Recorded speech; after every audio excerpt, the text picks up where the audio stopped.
mentai kumba ki briu ki beduk bapli ki namla syupan Pyndonkam ya ka phone haba ka plan recharge ka nang kiu man lagas ngi te nang nogain ki briu ki beduk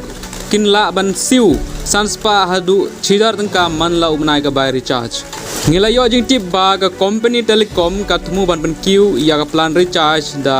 10% hadu kharsan percent lada ka dor recharge ka kiu da 10 hadu kharsan percent te kumno ubriu beduk unla ban recharge man la umnai babli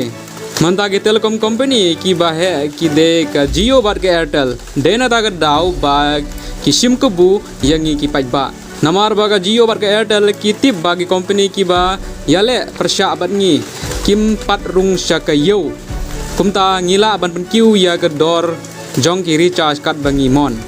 manta ke ba ka Jio bat ka Airtel kin le Sngap ngani thu ipi lada om pen kiu dor ya ka recharge te phila ban yo tang 6GB ka data hagajaka jong ka waypoint 1GB data ka bpio manu banai kum kanuk sa phiri charge mta live spa tangka manu banai bat ka portrait kam kalong arpu pras ngi kamut ka validity bat phio waypoint 1GB ka data kumta ke ka ba ka Jio bat ka Airtel kin le hagine gisngi ban 1 ki ai tang 6GB ya ka data ka bpio hagajaka jong ka waypoint 1GB hagine gisngi ban 1 la de phiri charge live spa tangka phini yo tang 1GB ka data la de phi kwa 1.5GB pinha ban recharge da ka dor sans pa tangka kene ka de ka plan jong ka Jio bat ka Airtel kala ban long ba ka dor recharge ka nam q 100 ka data ka ba phi yo na ka 8.1GB kan duna bat yan ai tang 6GB ka ba pan bor ye phi ban recharge sans pa tangka man banai namar la de phi recharge da ka sans pa tangka te phin yo 1.5GB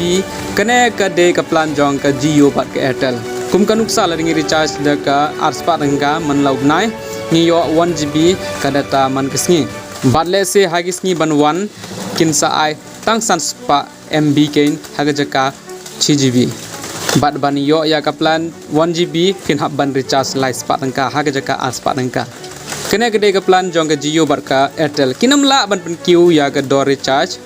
100 kin penduna ya ke data ka phio man kasngi kumta kene ke de update jonga bun ki ba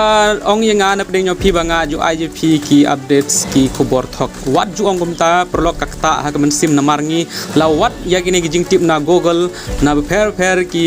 i blogs ki newspaper dengi IGP ya gine ki updates la de phi ong kumta ngi kren ki ba thok te ngi demotivate shisha ble